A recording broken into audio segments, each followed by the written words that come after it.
Welcome everyone, this is Mr. Toku. You can see the different setup today. I decided to put more effort into the videos because we just got 2 subscribers. It may sound like nothing to you guys, but I think when I saw that I got 2 subscribers in the last week, I was ecstatic, and I'm so happy for those who I'm so happy to the people who subscribe, and I'm very thankful. And also those who commented on the Super Sentai tier list video.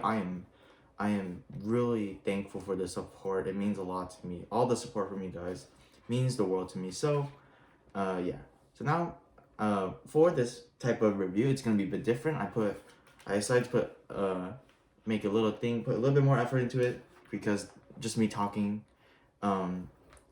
doesn't seem appealing. So at least to me. So I'm gonna try my best to make it more fun and appealing, the best I can while still being objective. So. This week we're reviewing Kamen Rider Kabuto, one of the first Kamen Riders I've watched, and yeah, let's get started with the review. So we're gonna start with the opening, Next Level by Yuki. It was good. It was a pretty okay opening. I think O's, Gaim, and Ryuki's openings are better, but it's definitely up there for best openings. But yeah, it's pretty good. Now we're gonna talk about the heroes first. Tendo Soji, or Kusakabe Soji, whoever you want to call it, but I'm just gonna call it Tendo Soji because that's the name he made. So, with Kamen Rider Kabuto, they have 2 forms for each rider except for Kick Hopper and Punch Hopper. So for the first like 3 or 4 riders, they're gonna have 2 forms. So for the first one, it's just the put on mode, or the mask form, which is like an armament, almost like a tank build. And then when they cast off, they get the main rider suit, which looks amazing, especially Kabuto's. And their ability is to clock up, and which basically gives them the speed of light, which is broken. Anyway, let's talk about Tendo Soji.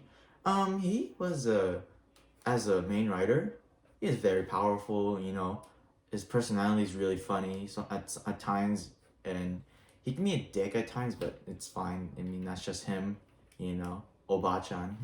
he says Obachan in basically every episode, and yeah, and probably his best episode is definitely episode 4, him fighting in the rain, which was a really good fight and really good scene.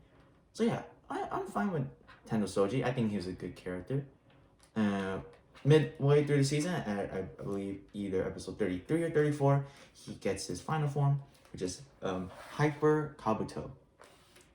Hyper Kabuto's design is amazing. I love the simplicity of the design. It's for a final form is very basic. I mean, if you look at Ghost, we look at Drive, very intricate, very like you can tell like they're very intricate, but this is pretty simple yet still intricate at the same time. And yeah, and I really like this form. And he gets to travel back in time, which is a bit broken, especially in Tokusatsu.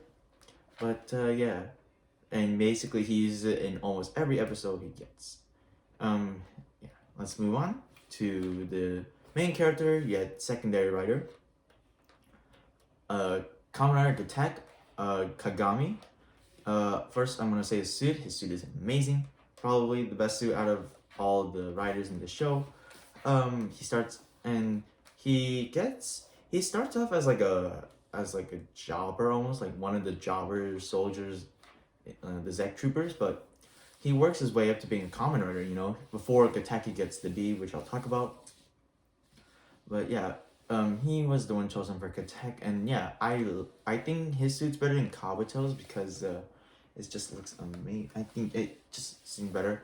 Now he does get a hyper form in his movie, but I'm not gonna talk about the hyper form because on my reviews, I don't talk about movies. Movies are going to have.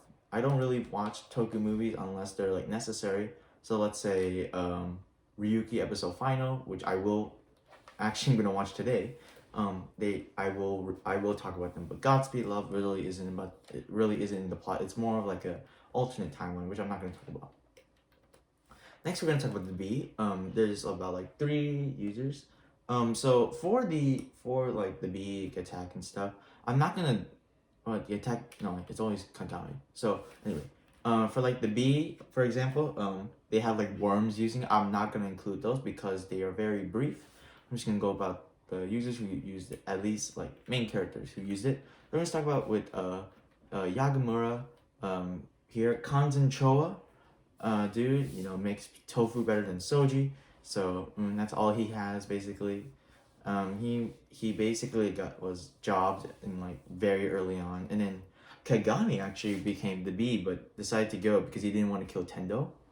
So then we got Shun Kageyama, who was a little bitch, a little brat, and a dick. So that's basically who he is. That's it. All right, we got Kamen Rider Drake, Daisuke. I mean, he was okay, and I'm not really fond of the characters except Kagami and Tendo, but Kamen Rider Drake probably the second best suit. I mean, the Dragonfly theme does work. Is his like mask form, his like put on mode is definitely very similar to the cast off, but it looks like I think the put on form looks better. So, and he's a makeup artist who only does women and had a slightly short thing for Misaki, but not as much as the next character, Tsurugi. Tsurugi, Kamen Rider Sword. Let me talk about him. This is a little bit. So basically, he's a worm. He's basically the scorpion worm who killed his sister. So he's basically a mimic, but he didn't know that. He thought he was the hero and trying to kill the worm. So anyway, first I'm gonna talk about the suit. The first one before you cast off is awful. I just don't get the mess up colors there, but Kamen Rider Sword's actual suit, like at least when you cast off, is amazing. I love the balance of. I like the purple and the turquoise. It works very well. And when Tsurugi became friends with Kagami, it was basically the best thing ever because he had a speech Kagami.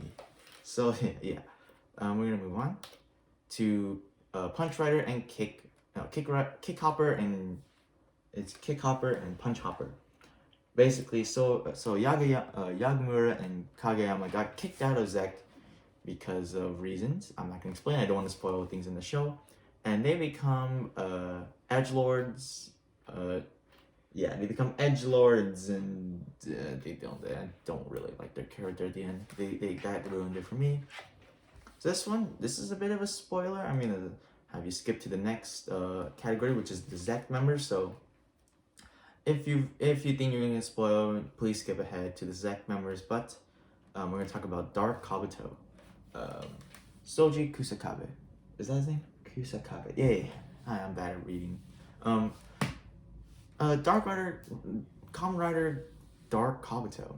I think his suit is it's basically a bootleg Kabuto. So that's good. His thing with Hiyori was weird. I didn't like that. And then he just wanted to destroy the world. So yeah. But at the end, he was very interesting with the fact that he's a human that turned into I think it was either a worm or native. So basically, he was the first monster. I think. Yeah. So let's talk about the supporting cast first. Before we get to the ZEC members, we're gonna talk about Hiyori. This is a bit of a spoiler. So yeah, she's a worm. Tendo's sister. Yeah, all that. She's basically like the 8th grader girls of now, very non-emotional and don't give a shit but themselves. So that's basically it. Her actress was fine, I guess. I mean, she tried her best. Tried. So yeah, I didn't like her story between and then she's Tendo's sister because why not? And then we have the cafe owner, which really doesn't matter because she basically is just a cafe owner. And then we have Juka basically having a brother complex. That's the impression I got when watching Kabuto. She had a brother complex. And give me a break. I need some freaking water. This is probably gonna be the longest review. Let's not.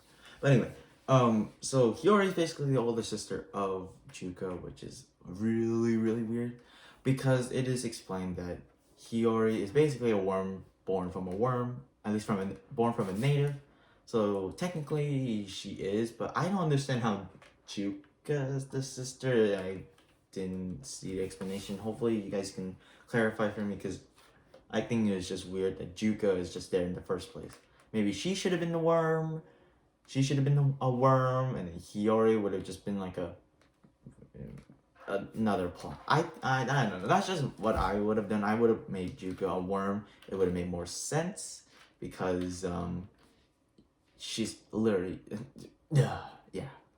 Anyway, let's move on to more supporting characters. We got Gon and Gia, probably the best supporting characters in this show besides the Zek members. So about Gon is fine.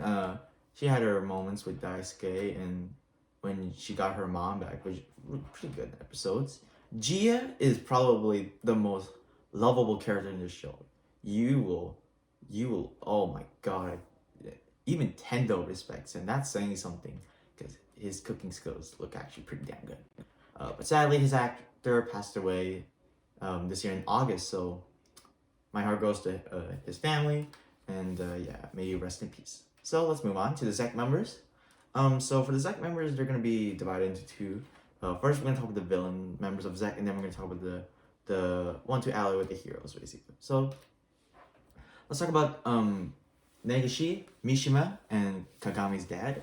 So Negishi was not good. He was terrible. He was basically there at the end and basically wanted to then turn everyone into a native. So yeah, no, that is awful. Like literally, they literally introduced him like mid episode, like the mid 40s, and he's like, oh, I'm here to turn everyone to a native. So like, yeah. Mishima was fine, I guess. He was definitely my favorite out of these three, because he probably did the most work. I mean, he was just like he basically plotted with Negishi to make everyone a native. Yeah. Kagami, his dad, he had a thing with Kagami the last few episodes with the baseball, which okay. That's really it. He basically the top of Zek, but got screwed over by Mishima at the end. There we go. So let's talk about the allies of Kabuto and the attack from Zek. So let's talk about Tadokoro, who is actually a native. Tadokoro is pretty good. He basically, in the beginning, he was like, I take absolute orders from Zek. That's it. Because why not? And I think he's my least favorite out of these three. Speaking of which, let's talk about my favorite out of these three. Misaka, I think that was her name. It's been a long time since I watched Kabuto, but Misaka's a good character. She's definitely not. She's freaking badass. She freaking fights off the worms with her gun, and then she had a thing with Tsurugi, which was more or less. I was not a fan of that, but I think she should have gone with Kagami. Yeah, Kagami. Yeah, it depends. Depends on the context, but anyway. So she had her thing with Tsurugi. Yeah, Renge is okay, I guess. She came pretty damn late, at least when Hyper Kabuto was a thing, and then just randomly became a character who was basically an assistant to Kabuto. So yeah, and yeah. Okay, so with the jobbers of the show, the Zek Troopers and the Shadow Troopers. So let's go to the Zek Troopers first. These Zek Troopers are nothing. They are just jobbers, and yeah, their suits designs are cool. That's it. Shadow, basically the same, but upgrades. More yellow, more or less. So, anyway, let's talk about the villains now. So let's talk about the worms first. The worms and the natives are basically the same thing, but the worms had no goal, in my opinion. They were just there to make sure everyone was a worm or native. They had things against the natives and the humans, witches, and I'm not a fan of the villains in this show. And let's talk about the natives. Natives are not good at all. Their plan was stupid, and they got beaten by a rose at the end of the show. So no. So this is a spoiler, a very big spoiler. So please skip to the end of the video, or at least the outro, if you don't want to get spoiled. But for those who watch Kabuto or don't mind spoilers, here you go. The final villain of the show is Mishima. Technically, I think it was either him or Negishi, but I'm gonna count Mishima as the final villain because he was basically the toughest adversary that Kabuto and Getac had to fight together. At the end, he just wanted everyone to be a native, and yeah. so not a good villain. So that was it. Thank you for watching. Hopefully you like this new style of reviewing. If you enjoy it, please like the video, comment, subscribe, and next week we're gonna start off with the color tier list series. We're gonna go for Sentai Reds, and then next week we're gonna review Samurai Sentai Shinkenger. This is Mr. Toku. Follow me on Twitter, like the video, subscribe, and I'll see you next week. Bye bye.